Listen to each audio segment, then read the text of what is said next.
Hello and welcome back to the Long Live Rock and Roll podcast. In 1995, Blur released The Great Escape, an album that not only marked the height of the Britpop movement, but also reflected the cultural and musical shift of Britain in the mid-90s. Coming at the peak of their rivalry with Oasis in the infamous Battle of Britpop, the album saw Blur pushing beyond traditional Britpop boundaries, incorporating lush orchestration, genre experimentation, and character-driven storytelling. Though it became an instant chart success, The Great Escape also hinted at the band's desire to evolve, setting the stage for their later, more experimental work. Joining me to discuss this album is my co-host, Mr. Felipe Amorim. How you doing, man? Doing great, man. How are you? Good, yeah, very well, thank you. It's been a while for us because we've both been on a little bit of a holiday, haven't we? Exactly. You had your holidays, I had my holidays. Exactly, yeah, and then we're back. It just seems to perfectly work that we always go away at the same time. So it was a great escape, wasn't it? There you go. Very good, very good. Yeah, excellent. Well, let's crack straight on. I mean, I purposely chose this album. So I chose this album today because it's always been in the list because I really enjoy it. But on top of that, we listeners, you'll remember we recently did the Oasis album where we sort of talked about the reunion, the gig coming up, as well as did a album discussion about What's the Story, Morning Glory. So I thought it'd be brilliant in the Battle of Britpop to sort of do the same album that came out in 95, Morning Glory for Oasis and The Great Escape for Blur. So this will be good. It'll be a good little comparative episode. And the research I've done has been really interesting, especially sort of seeing how different these two albums are, but how they both represent the same sort of thing in a way. So yeah, anyway, let's crack on. But before we do, the terms and conditions. If you're listening to us for the first time, please make sure if you're listening to us on Apple or Spotify, make sure you hit follow so that you're up to date with all of our new episodes. And if you're watching, I should say, on YouTube, then make sure to hit like and subscribe on this video so that you stay up to date with all our new content. So in that vein, let's crack on. The album, as I said, we're doing The Great Escape by Blur. It was released on the 11th of September, 1995, recorded between January and May of the same year at the Maison Rouge and Townhouse Studios in London. The genre is obviously Britpop, and the album is 56 minutes, or almost 57 minutes long, and it was released through the label Food and Virgin, and it was produced by Stephen Street. So yeah, anything you want to start off with? Or should we go actually, I want to talk about the fact all the Britpop bands seem to, at a certain point, they want to stop being Britpop, isn't it? Yes, yeah. They want to move on because I think it's the need for survival, isn't it? Like you don't want to be associated with a genre for too long. Yeah. Do you think that that's the same for Oasis? Because this is going to be a talking point that I had for later. I don't really feel Oasis move on. Yeah, well, I think, but with them, they would always claim that they always bigger than everyone else, so they can just do what they want. Yeah, they can continue on Britpop, whereas the smaller bands had to struggle. I don't think anyone who was part of Britpop likes to be associated with Britpop in a certain way. Like, not anymore. Because it belongs to the past. It was great, by the way, but the point is, no one wants to be a part of a movement that is associated with one period in time, and it never happened again. Yeah, I think that's, and they all tried to do something slightly different at the end of it in order to survive. Not many bands actually managed to do that. Yeah, Blur is one of them. Good point. Well, in that vein, let's talk about the Battle of Britpop. So for those who watched or listened to the Oasis episode, we gave you a nice, or was it the Foo Fighters one? Or a bit of both, actually. We gave you a nice little history about grunge, because grunge is very important, as Britpop was Britain's response to grunge, because grunge was a little bit too melancholic and depressing and introspective for the Brits. The Brits, we'd just come out of the 80s with Thatcher as Prime Minister, a lot of people in the country very unhappy, and with this newfound optimism for life. Tony Blair was in charge, the economy was doing well, and so Britain, what we call cool Britannia, there was a little phase at the start of the 90s where people were just like, things are good, things are great. And so Britpop emerged, where it was sort of very distinctly British, clever lyrics, catchy melodies, a focus on British life, class struggles, youth culture, but all whilst being a bit tongue-in-cheek and a bit not so serious. Yeah, and Blur is really good at being not so serious, aren't they? Definitely, yeah. So a tiny little bit of background about Blur. They were at the forefront of Britpop along with Oasis and a bunch of other bands, like Pulp and Suede. Their 1994 album Parklife was a massive success because it celebrated British life with upbeat tunes, catchy melodies, and witty lyrics. But now talking about the actual battle of Britpop, which was Oasis versus Blur. Yeah. And this was actually a media-fueled rivalry. I don't think the bands actually had that much problem with each other. I mean, maybe they played up to it as the years went on to try and get a bit more attention. But the interesting thing is that this wasn't a musical battle. This was a cultural battle. Yeah. I'll explain why. If you look at Blur, Blur were often seen as kind of like the posh kids in Britpop, art school, middle class, represented by their posh London roots. The music was a bit more introspective, a bit ironic, sort of laced with social commentary. Whereas Oasis came from Manchester, which, if you're generalizing for those who are not from Britain, Manchester is a poorer area than than London. So already, just from where they're from, you've got that distinctive divide. Manchester's very working class, quite poor on itself, and Oasis represented that. Yeah, and with Blur, you got to consider they lived in London, right? So the thing is, if you're living in London, you got to have a certain amount of money to start with. So that hence them be associated with like the posh side of Britpop.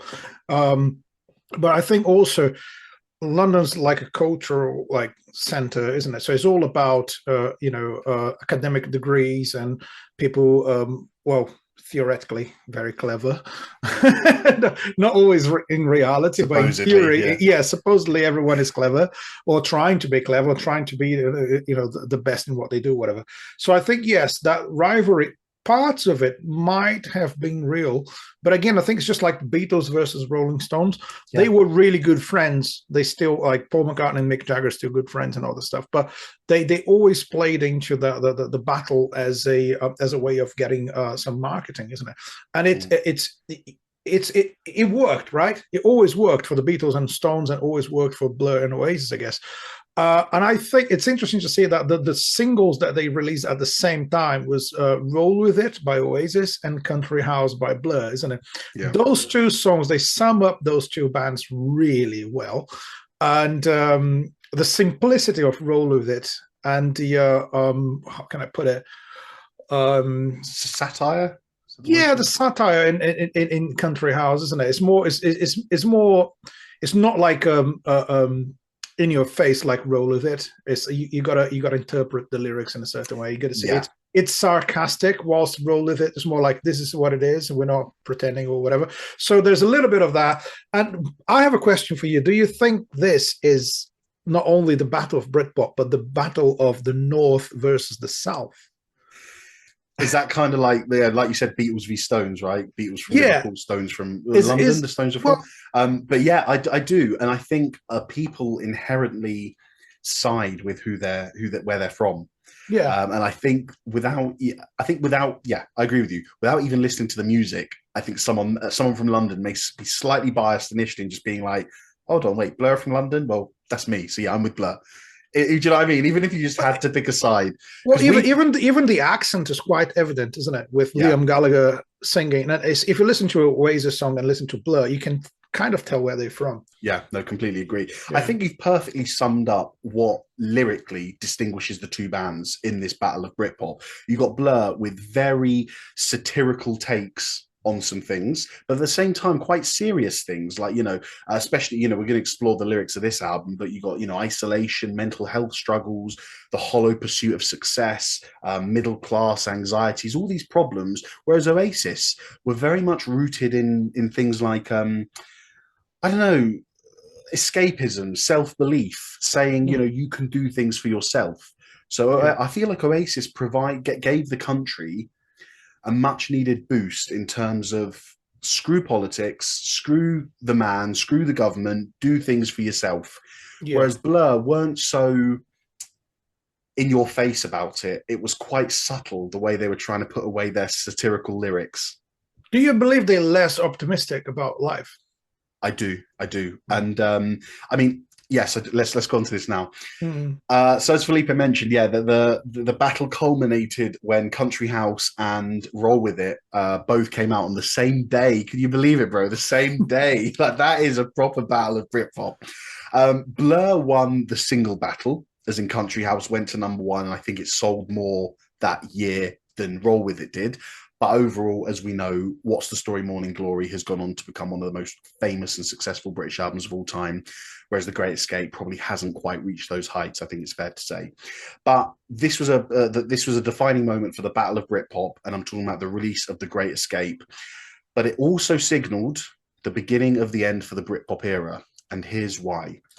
The lyrical themes of The Great Escape highlight and captured the disillusionment of Britain in the mid-90s, and this is what we're going to talk about. Right. So the lyrics. The lyrics, yeah. Yeah.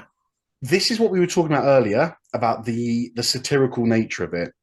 So whilst Oasis and a few other bands were very much, hyped up by the media, Britpop's golden age at this point began to wane.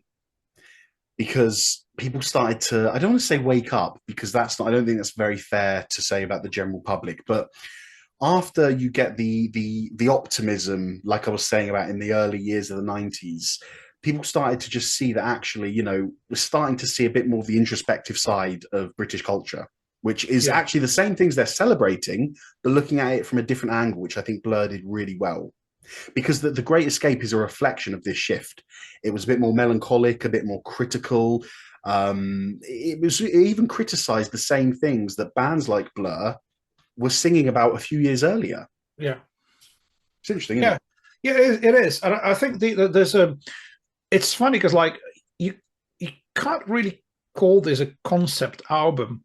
But but doesn't it feel like one? It is. Unbelievable, for me, it? Normally people wouldn't say it is, but in terms of the lyrics and the album cover, which you have just on your background there, and which is it's all fake, isn't it? You see that guy, with a fake smile, and it's all. I think they were trying to show that we try to escape. What I've got on my background here is a scene from the video clip for Country House, and Country House is this guy.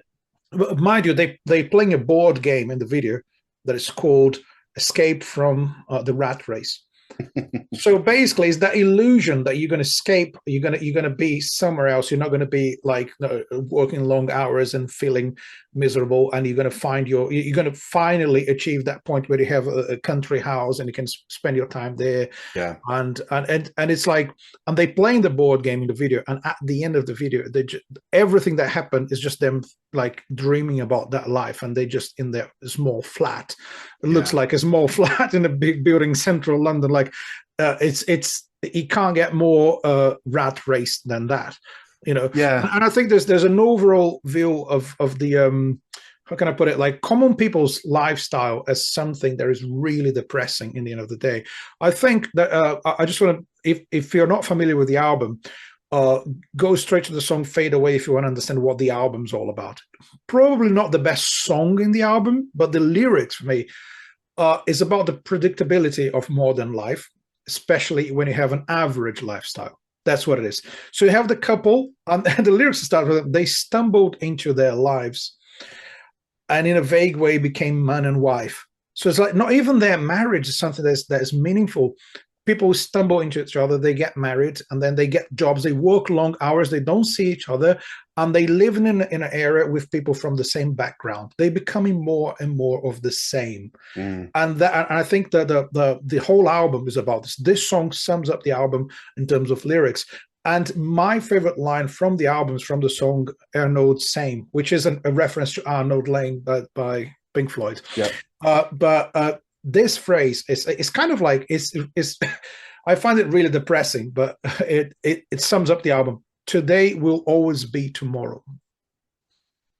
That phrase is what sums up the album for me, is the feeling that nothing will ever change, and you just want to pretend it's not happening. And I think my problem with this album is after listening to a lot of songs about that, you feel quite depressed at the end of it. But I think they do it in a kind of there's a bit of comedy to it, isn't it? It's a bit of humor. But I think the music is upbeat enough for the lyrics to not take such a toll on you. I mean, this isn't Radiohead or Leonard Cohen, where the music and the lyrics are depressing. But it's interesting what you said, that I've got about 4 or 5 different categories of that we can put songs in lyrically. You were talking about, I suppose you could say the emotional struggles of those songs like Fade Away. 2 to add to that, He Thought of Cars and The Universal. Mm-hmm. If you look at He Thought of Cars, it kind of explores these feelings of detachment, confusion. He feels a bit alienated from the world, and what else they do well on this album is the character stories they create. Yeah. There's several characters throughout the album that are just fantastically done. The Universal, I mean, it definitely reflects sort of like the nature of modern life and how shallow it is. Yeah. And you have the news, like the newspaper saying, look, it's really crap, but one day we'll get better. So hang on to it. A hopeful side as well. Well, it is, but it's not. It feels to me like it's the media lying to you about, just hang on there. We will get better, but we're not offering you any solutions. We're not helping you out. You keep on going how you've been going. Yeah. But we're going to try, we'll get you through whatever. Another one of those categories would be isolation and suburban life, which I think is quite interesting because, we've mentioned country house, which is the opposite. They're basically saying that if you get out of the city, get out of your little suburbs and you can be happy. Not Blur, but, some of the song lyrics. Best Days, I like just the title, the idea that your best days are ahead of you, which is just what you said. It's about keeping the people ready, don't worry, keep grinding on, keep doing your 9 to 5 job, keep working hard because the best days are ahead of you. But actually, I think when you look at the lyrics of songs like Best Days, you realize that the track, it reflects on sort of sadness, being lonely, being stuck in a routine, looking back and actually feeling the opposite, that the best days are behind you. Yeah. Very interesting, isn't it? It is, exactly. And it's funny because they mentioned this. Some people might laugh when they say that you're living your best days now, and some people are going to agree. That's with the chorus, isn't it? Other people seem to laugh at you when they say these are the best days of your life. Yeah, exactly. And for me, there's it's ambiguous, isn't it? Because it could be like what you're saying there is these are the best days of your life. That can be 2 things. You're actually living an amazing time. You might not realize it yet, or your life is not that great. This is the best you're ever going to have. Yeah. So that's one take. That's one way of interpreting it. So I thought, I find it. Again, I don't find it really uplifting. Yeah. But I mean, it's funny. But then, as a counter to that, you've got a song like "Charmless Man." Even from the title, if you dig into the lyrics, you can see more of what it means. But the title gives you a good idea. It's like ridiculing a character that has. I mean, he's got this success, but it all feels a bit superficial. He's wealthy, he's well connected, he's successful, but he lacks character. Charm. He lacks charm and character. Because like his friends are fake, his lifestyle is fake. It's like no one seems to be really interested in that man. People just hang out with him because they're going to get something out of him. And I like that one specifically because I think everyone knows 1 or 2 people like that. Or more. But at least one person exactly like that character, I'm pretty sure everyone knows. So it's almost like we're getting, we've talked about 5 or 6 songs already lyrically, and you feel some songs are almost taking the mick out of the working class man, some songs are or woman, and some songs are almost taking the mick out of the wealthy man or woman. Others satire the working class person, others satire the working class man, others celebrate the working class man, and others celebrate. It's just everything, isn't it? It's a proper scope of British life in the 90s, which I know we said about Oasis, and we've said this before, but it's a completely different take on it, isn't it? Yeah, it is. And when you have that variety of views or takes on those subjects, it means you can't tell what's the band's opinion about anything, which I find amazing. Great point. It's like they're not giving you a solution. It's an observation. They're not even saying. They're not even. Yes, great. It's like you're just watching life as a movie. Yeah. You're not participating, and you're not trying to change the script. They're not saying, "Look, guys, this is crap. You should do something else." They're also not saying, "Oh, this is great" or whatever. It's just an observation. Yeah, that's a valid point, I guess. As I already mentioned, the character studies on this are fantastic. It is like you just said, an observation, watching the world go by. Yuko and Hiro. A couple working in a monotonous office job, I think you said this. Is this the song you were referencing No, earlier? no, that was Fade Away. Fade Away is Well, it's actually a couple, but that song is a similar story. It is, like people sharing a workspace, but they don't know each other. They pretend to know each other. They pretend to have a good time together. They're clearly just working for the company or to make their boss happy or whatever. Yeah. And they work in because that's all they can do. And they're not, the thing is about pretending to be happy, which is something that a lot of people do, isn't it? Yeah. I think with all those songs, though, for me, especially Country House and Charmless Man, you can see those songs as a movie in your head as you start listening to them. I can see the Charmless Man. I think most of them, bro. Most of these songs. I can visualize that. I was listening to this to this album again today on the bus, and I closed my eyes and was like, man, I can see that guy. Yeah. Excellent. The other category I'm going to mention, and we're only going through this in a lot of detail because I think the lyrics are arguably the most important thing about this album. So the character studies of Mr. Robinson's Quango, Ernald Same, Yuki and Hero, The Charmless Man, and the one I haven't done yet, the criticisms of consumerism and conformity. And this is where I was saying we were attacking, satirizing people who like buying things, especially stereotypes. People stuck in repetitive lives, following your normal social conventions, following your friends, doing what your friends think is cool. It is basically saying, don't conform to what society thinks normal. Do your own thing. Yeah. I think there's a lot of that. And I think, the other one, which the title was perfect, is It Could Be You, which I think is if I read it, what did my notes say? Yeah, reflective of the lottery culture. And but this is what you said earlier, believing that there will always be something better. It will happen to you, one day you're going to be rich. Keep paying your £10 a month to get your lottery ticket because one day it will happen to you, Yeah. But, are we not guilty of it? You and me, I know we both do the Omaze house draw, don't we? Why not? I do. This is not an advert. We haven't got paid anyway. By the way, Omaze, if you guys... Yeah, Omaze. If you want to sponsor this podcast, that'd be absolutely welcome. Should we just say we're sponsored by Omaze? It's going to make us look better. I don't want to get sued. I'm the one who gets the emails if we get sued, bro. You just turn up to record. I'm the one who has to deal with that shit. Sorry, but wait a minute. If you win the Omaze stuff, would you just move to the country? Oh, you are already in the country. I'm already, I just upgrade my house, yeah. So you are on the Oasis side. I'm on the Blur side. Is that it? Not in terms of lifestyle. Yeah, I suppose. Yeah, and locally, in terms of where we are in the country.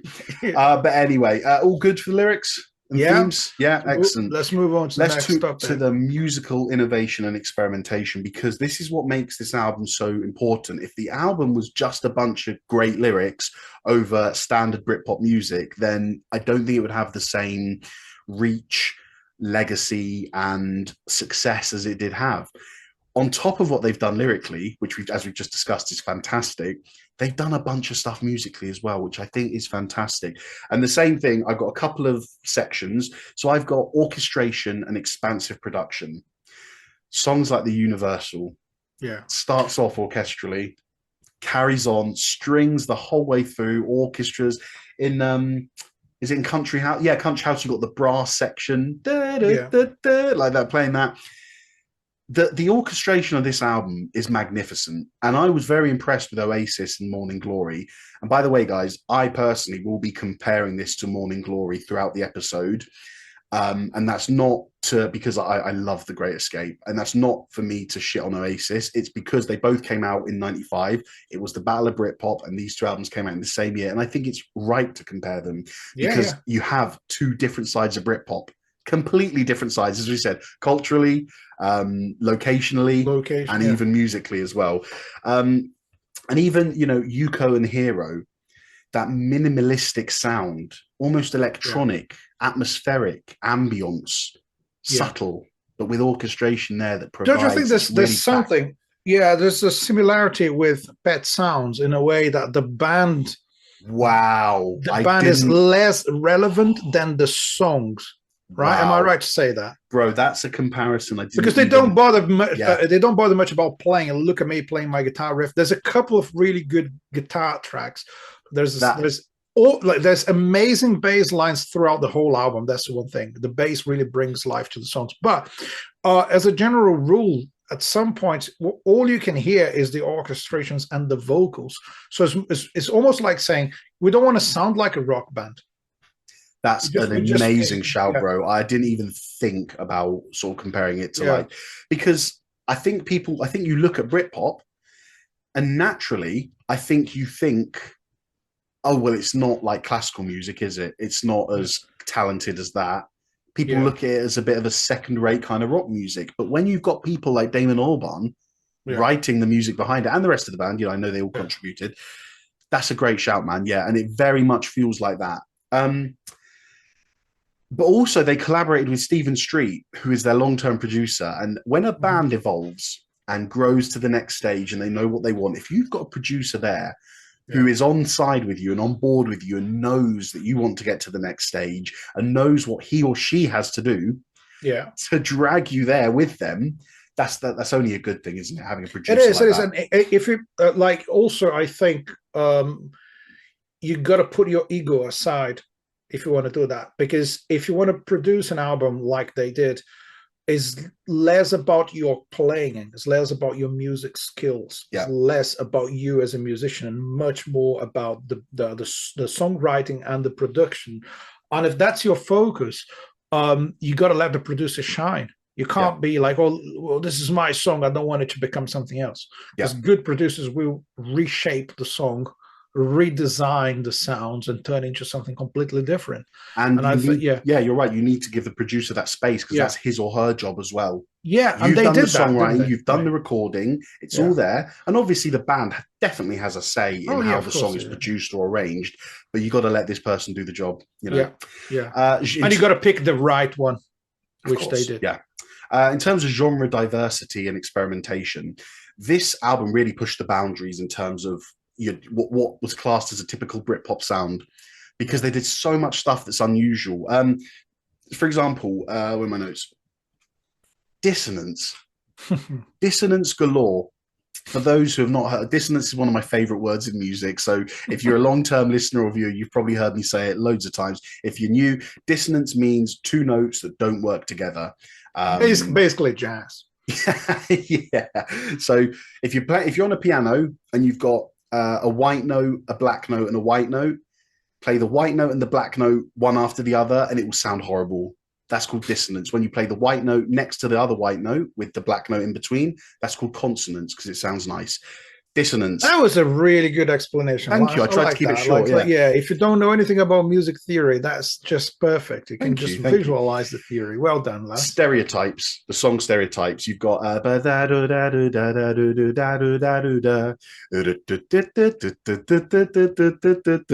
section is so dissonant. I love it.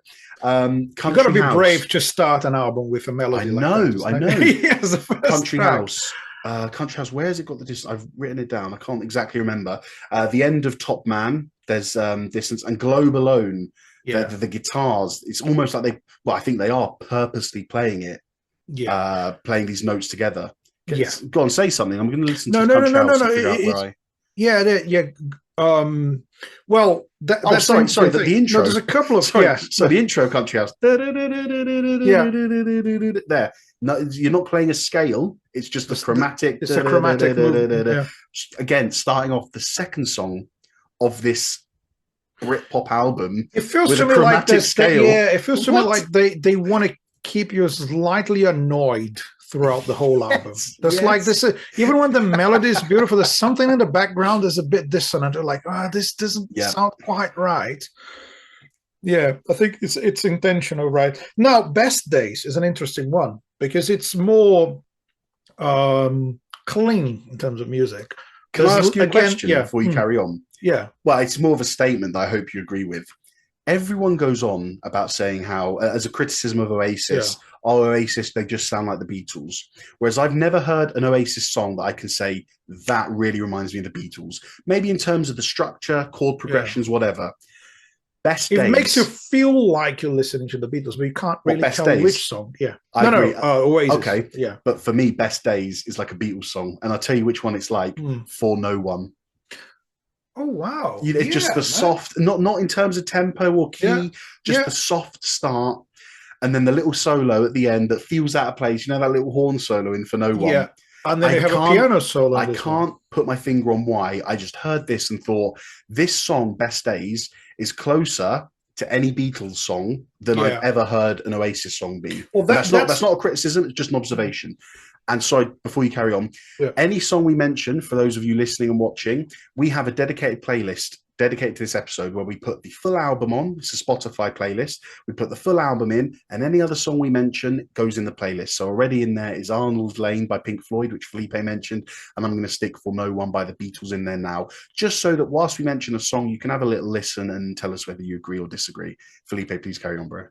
Yeah, so with Best Days, I think there's an interesting conversation between the strings and the main melody. They almost overuse the strings on this one because they're not. It's not like extremely busy in terms of arrangement, but the strings are there all the time throughout the whole song. But it works as a conversation between the main melody, the vocal melody, Bit and the Eleanor Rigby, strings. isn't it? Yep. Exactly. Well, yeah, exactly. Fantastic. Another Beatles reference. Yeah. I think those first three songs are phenomenal. And again, that's the one song I would say that doesn't sound like it's being played or written by a rock band. And I think you got to, if you feel that comfortable with your production to the point like we're going to do something that does not look or sound like a rock band, because they could even be like considered kind of pop punk. Yeah, punk, that's pop, fair. however you want to put it. Look, but in this album, they're not. Well, yeah, I agree with you completely. But there are 2 or 3 songs that have a real ska and punk influence, and that's really important because in Britain in the, I think, is it the 70s or the 80s, where ska was a big thing. You had bands like Madness and the Specials doing their thing, and if you listen to a song like Fade Away, which has it's kind of offbeat, syncopated, upbeat tempo. But the biggest punk one is Globe Alone. Globe Alone is a faster, great one. punk inspired, aggressive, energetic. The end of Globe Alone is almost heavy metal. Like it's like it's just it's punk, it's fast, it's short, and really fun. The thing with that one is like when I got to that point in the album, I felt like the album was going on for a bit too long. I'm not gonna lie. And Bro, I was like, no, let's talk about that because I completely agree with you. I thought the album could be 10 minutes shorter. Who am I to say that? No, you're a consumer, man. You're a consumer, and I completely agree with you. And I'm not going to mince my words. I love this album, and I think this is the best Britpop album of all time. Wow. And we'll talk about the comparison with Morning Glory, whatever. However, lyrically, give me everything. I'll take all. How many is it? 15 songs. They're all great lyrics. That's my point. I'll take all the lyrics you want to give me. Musically, I could do without Dan Abnormal, Globe Alone, Entertain Me, maybe those 3 before Yuki and Hero. But the one point I want to make about Globe Alone is like actually that one I like that one is right there, Globe Alone, because it brings them back to their roots.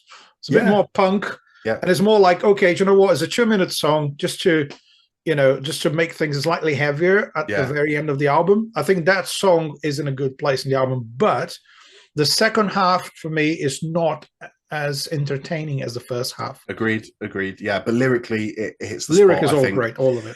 I just want to like a very quick point about the song Top Man. I think it's just so fascinating how you've got that little vocal bass, and I don't mean bass, B-A-S-S, B-A-S-E. Is it like the hum, just going on? And then even the little bits like little, I got all my notes, little Arabic flourishes. So so when he says to something in the desert, it's got that tiny little bits that I just think is so special. Yeah. You wouldn't have that. Pulp wouldn't do that. Oasis wouldn't do that. If Oasis mentioned the word, I don't know, let's go to Arabia, they wouldn't put in a little harmonic minor scale after. Right. But Blur do. Do you know what I mean? Yeah. This is why it's just fascinating, man. Blur and Oasis, complete opposite ends of the Britpop spectrum, but they are still both Britpop, aren't they? Just magnificent. Well, and that's the thing with that era of music with Britpop. It's not one thing, isn't it? Britpop is not one thing. Well, we talk about a lot of different styles. Yeah.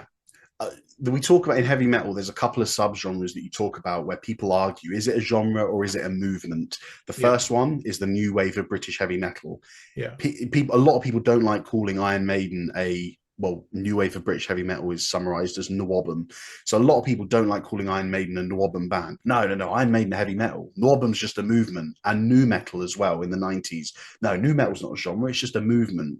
Yeah. Britpop's both, isn't it? Britpop is an obvious genre, but at the same time, as I mentioned at the start of the episode, it did symbolize that cultural movement in Britain in the 90s. Exactly. Excellent. What else have I got? Actually, just to finish off I've actually got two more points. Graham Coxon's guitar work, brilliant, isn't it? Because his I don't rhythm think is great. He's so creative with rhythm. I think when you think of Oasis, and again, this isn't to shit on Oasis or say this is better, that's better. Oasis and a bunch of other Britpop bands are so guitar driven. The guitar is the focal main point of the song. Yeah. Whereas Graham Coxon has really taken a back step. Don't get me wrong, the guitar is prevalent in a lot of the songs, but I always say my second favorite phrase after dissonance in music is less is more. It's not about the notes you play, it's about the space you leave. Yeah. And Graham Coxon not shoving his guitar in every song as loud as he can be. Songs like He Thought of Cars. His guitar is so restrained. It's in the background. It's atmospheric as well. It's like another instrument in the orchestra, right? Yeah, when they have strings, the guitar is just like one more voice in the orchestra. Perfectly put. More than a leading instrument, isn't it? Yeah, well done. And then finally, the melodic and harmonic complexity of the album, which I think is just fantastic. You know, they're known for their catchy melodies, but to put complex harmonies behind, let's take a look. Songs like, The Universal, really ambitious chord progression. It doesn't follow your standard 2-4-5-1 chord progression. In the Universal, they move between major keys and minor keys so smoothly. They really kind of pulls you up and then brings you down when it hits that minor key. Sweeping melodies, reminiscent of classic British pop songs, but the harmonic shifts keep it so unpredictable and entertaining. Unpredictable is a good word for this album. Really and Best Days as well. I think Best Days as well. You've got those that I'm trying to remember whether it's like other people laugh at you when they say, then that chord is unusual. Boom, these are the best days of our lives. And it just sits there. Yeah. And it's tension because it's probably a seventh chord or a jazzy chord. And then it's just relieved beautifully when it goes back into the main melody again. I really like this album. I really do. I can tell. Yeah, there you go. You can tell when I do it. Anything else to talk about musically? No. I have a question for the very end of it. But okay, all right. Answer anyway. Okay, all right.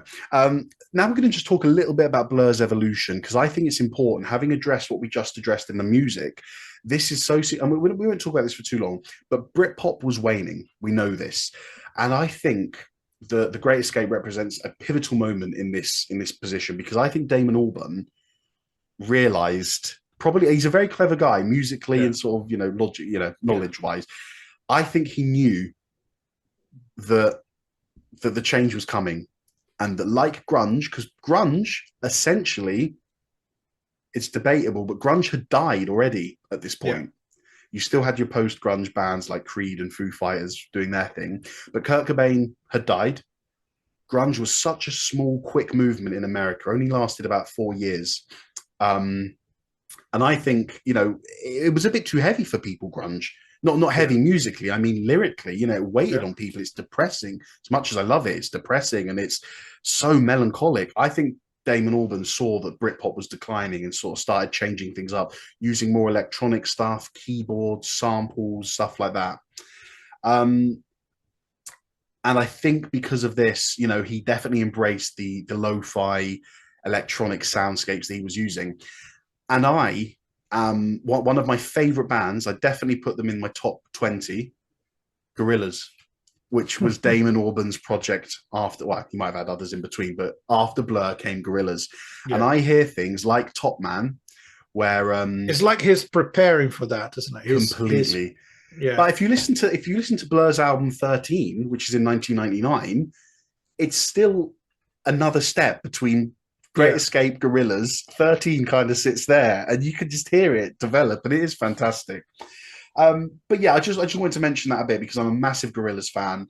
The song Top Man reminds me of a song called Fire Coming Out of the Monkey's Head by Gorillaz because of that use of the vocal. You know, we love having bass on we love having bass and drums as a base, BASE, of a song.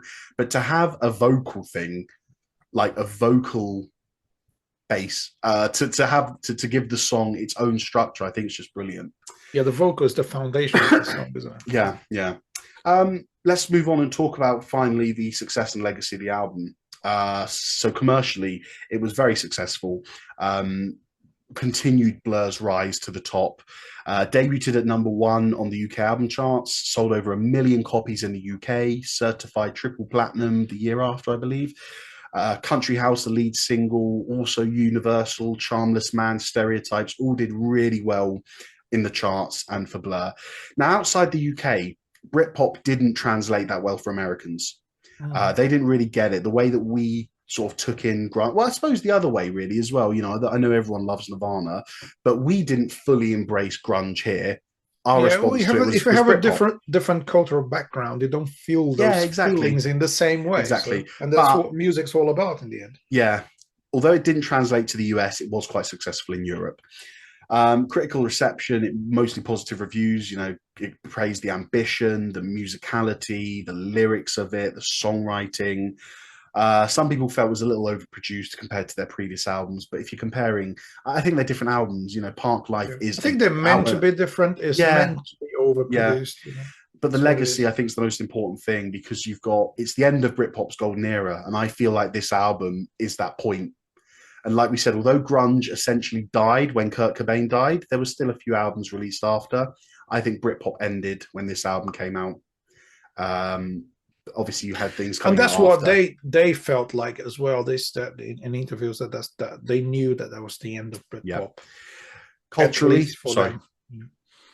at least for them, that was the end of Britpop. Yes, yeah. They decided to end Britpop. Great point. Maybe that's what it is, isn't it? We're ending Britpop right now. Yeah. Do you know what happened this week? You know, Coldplay have announced their retirement. All right. They've said after their 12th album, which comes out in a few months, Didn't they say that before? It's like, I'm not sure. I just thought that was holding my breath here. Yeah, well, you never know. Whenever they need some money, I'm sure there'll be another big tour. Yeah. But I just thought like Kiss. Kiss did about 7 farewell tours. Black Sabbath have done 2 as well, haven't they? Yeah. Scorpions, they're still going. I mean, they I think they were on a farewell tour. I'm pretty sure they were on a farewell tour 10 years ago. I'm sure about this. Yeah, but then they're still doing it. So I just don't trust. Should we celebrate or should we? I don't know. I just thought it was interesting, you know, because Coldplay are a direct result of Britpop. Yeah, sort of late 90s, early 2000s, that kind of rock music. And I find, you know, it is a moment in time. Coldplay retiring, whether you like them or not.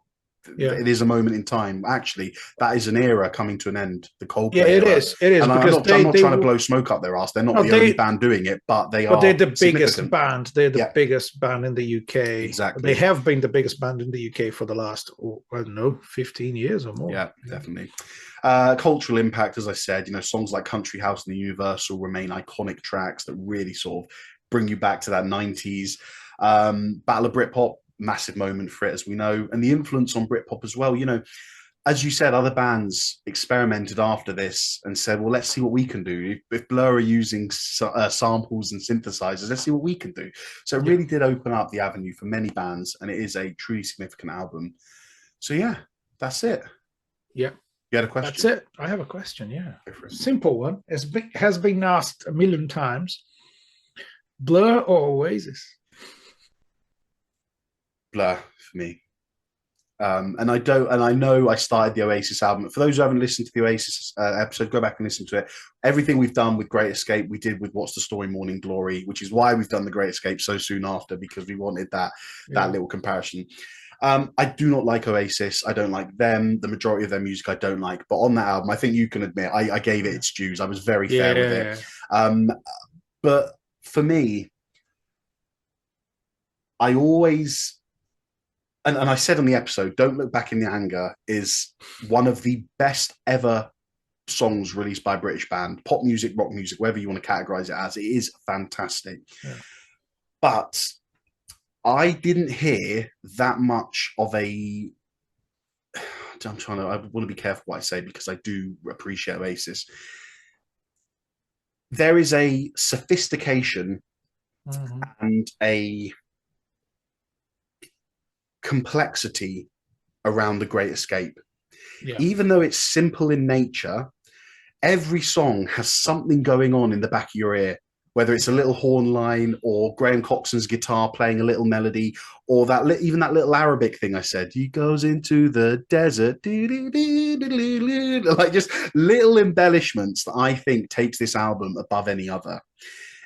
They've thought about it a lot, and maybe that's what Oasis are about. Maybe they are just about rock and roll. Let's plug in, we'll record it live, do some overdubs if we need, whatever. And that is fine with me. I'm happy with it. I'm happy the Oasis fans love it. I'm happy the world love Oasis. But for me, I don't actually feel Blur get enough credit for this album, or maybe in the career, because I get it. They could be, you know, more famous worldwide. You think, although they are, you know, they're successful all over the world. But I understand where you're coming. Yeah, same question. Yeah, for you. Well, first one, Great Escape or What's the Story, Morning Glory? Oh, tough one. Can I call it a draw? I like that. Yeah, I'll take that. That's fair. Yeah, that's fair. Yeah, Blur or Oasis. Can't tell. Oasis. Okay, fair enough. Because I like the feeling of like a garage band. Two guitars, bass, drums, someone shouting on the microphone. And that's fair. It's easier for me to never get tired of that than it is to listen to a lot of complex arrangements and stuff. I love listening to, let's put it, clever music like The Great Escape. And I love the fact that Blur has changed throughout the years. But I love a rock band that is just four guys with their guitars and drums and just you know, as John Lennon said, I think there was an interview with Dave Bowie that he mentioned that he asked John Lennon, like, how does he write songs and stuff, and John Lennon said, just write about whatever you're feeling at the moment and put a backbeat to it, and that's and that sums up Oasis, doesn't it? But which Oasis so that's did more, it better. Yeah, that's what I'm saying. I think that's more my kind of music, my cup of tea. But again, you can't take the merit out of any of those two bands. They're both amazing in what they do. But I don't feel like you've actually given your opinion about this album. Do you like it? Do you think it's great? I like it. Okay? I liked it. Yeah, I think it's great. I think there's I really admire when people work on the detail of every song. Everything has been thought through in this album. I think from the lyrics to the arrangements to the, you know, placement of guitar voices and bass and drums and everything. I think it's really, really clever. That's the best word, I think, to describe the album. And I love the lyrical content. I just think it's not my cup of tea, but I really enjoyed listening to the album, the start to finish. I think it's a great experience. I think you summed it up best when you said it's not considered a concept album, but it is. Like, it is. Yeah, you know, we'll it is and it isn't. And I think that the fact that it's not meant to be. How can I put it? It's not meant to be crystal clear in terms of what they intend to say. That's great. You know, I like it. Excellent. Cool. Right, should we finish off with my monologue? Yes, please. Yeah, it's a little bit longer than usual, this one, but what can you expect when I do albums I love? So, Blur have always been slightly outside the standard we were used to for Britpop, from the electronic grunge feel of Repetition on their first album to the funky, chic-inspired Girls and Boys on Parklife. But The Great Escape turned this idea of normal Britpop completely on its head. Whereas most bands were guitar-driven, Blur sought to use other instruments and electronic synths as a basis for some of these songs.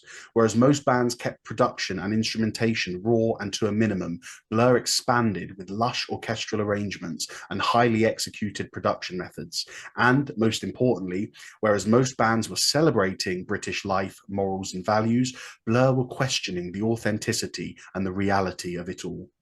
I think Britpop was a temporary bubble, as we saw from its short lifespan and its American counterpart in grunge, a reaction to a new political landscape and a renewed feeling of optimism and national pride, and Blur took it upon themselves to burst that bubble.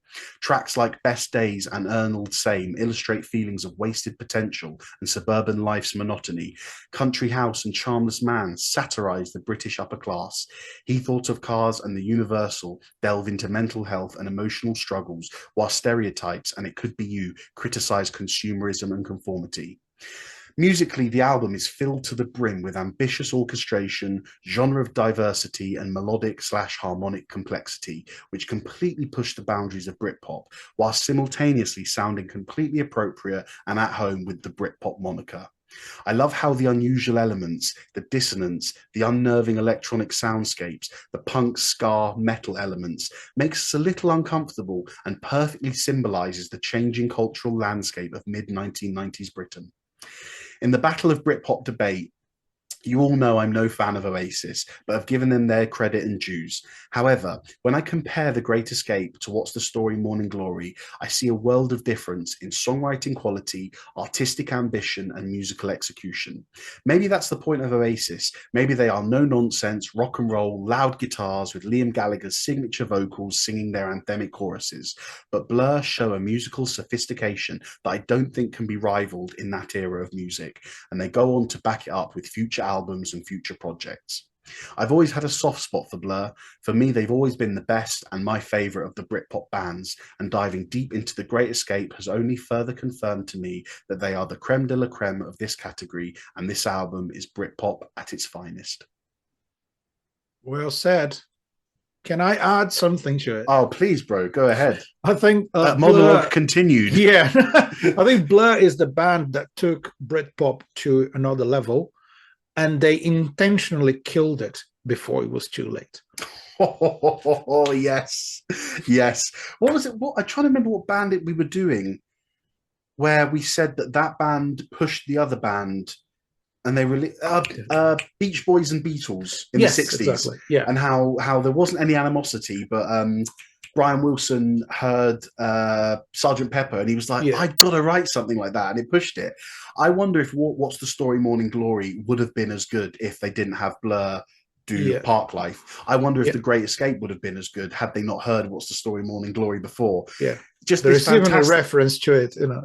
And it is. Oh, go on, tell us. Well, they say Morning Glory, not maybe as a reference to the album. There you go. Country House, isn't it? Yeah. You got What's the Story? The Morning Glory. Yeah. You're right. It's a reference. So, cool. Yeah. Anything else to say? No, I just want to thank everyone for listening to us again. Yeah. And we got new logo, we got loads of new stuff, and I'm really excited about the future of the podcast. I'm really happy that people have been with us all this time. I think, we as Felipe said, we've rebranded and we've got awesome looking new logo and some new visuals on our YouTube, and even if you look on the podcast apps, it all looks fantastic. We see, there's constant growth in the podcast. We love what we do, but we've always said, the whole reason we do this podcast is because myself and Felipe, we've toured the world with a bunch of different artists, and all of them have said to us, we'll be in the car talking about an album, and one artist thought we were having an argument because I was like, Felipe, man, Black Sabbath is metal. Laz, no, mate, it's hard rock. And we have these debates and these discussions about music that actually put some of the artists we played for on edge. Like, guys, calm down. And we're like, no, this is fine. This is just what we do. But every time we've been in a tour van or a car and we're discussing it, people are like, you guys, your discussions are fascinating. And that's exactly why we started the podcast. If we do an episode and it only gets one listen and we've changed someone's outlook on an album or a band because of that one listen, we've done our job. And I'm happy, and I can go to bed at night thinking we've served a purpose. And if we can convince you guys to have a listen to some of the most iconic albums in rock history, that would be great too. So this is about like getting to know new music or old music. Well, that's one of our and also listening to something that you liked in the past and you don't remember, or you haven't listened to that band in a while. Yeah. And anyway, whatever suggestions you guys have or comments, please just drop us a line and we'll be happy to get in touch and maybe talk about an album suggested by you. Absolutely. Yeah, if you're listening on Apple and Spotify, guys, please scroll down, give us a little review. It does us the world of good. If you're watching on YouTube, please like and subscribe. All of that stuff, whether it's Apple, Spotify, or YouTube, follow us so that you can stay up to date with our latest episodes. Thanks, everyone, for being with us. Keep on rocking, everyone, and don't do anything I wouldn't do. As usual, guys, take care and long live rock and roll.